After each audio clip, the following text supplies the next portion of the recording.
Kamu udah tahu belum? Serambinews.com sudah merilis 10 berita populer untuk edisi minggu ini. Oh ya, apa tuh?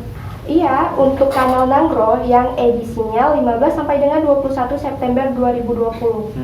Syederalun, berikut beberapa berita populer yang sudah kami rangkum untuk edisi 15 sampai dengan 20 September 2020 Kanal Nanggro.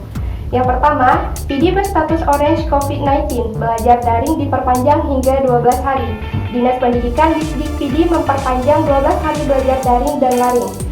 Keputusan ini seiring dengan wilayah PD yang masih berstatus orange dari sebelumnya masuk zona merah COVID-19.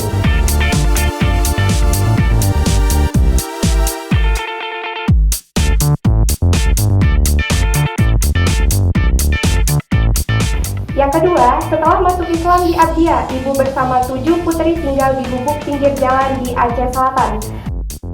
Berusia 39 tahun bersama 7 putrinya tinggal di gubuk berukuran 2,5 x 6 meter di tepi jalan Labuhan Haji Barat, Aceh Selatan.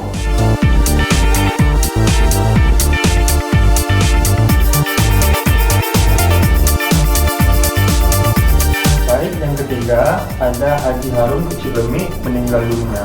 Haji Harun Kecilemi meninggal dunia pada tanggal 16 bulan 9 2020 tepat pada hari Rabu. Haji Kecilemi adalah donatur tunggal pembangunan Masjid Haji Kecilemi di Banda Aceh.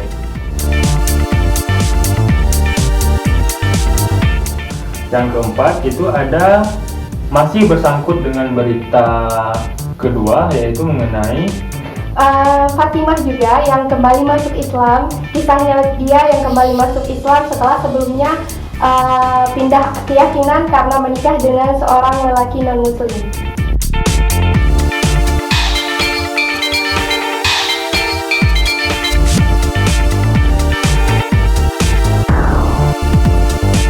Baik, nomor 5 itu ada insentif COVID-19 tenaga medis akan cair, yaitu ada untuk dokter, perawat, dan tenaga medis yang lain.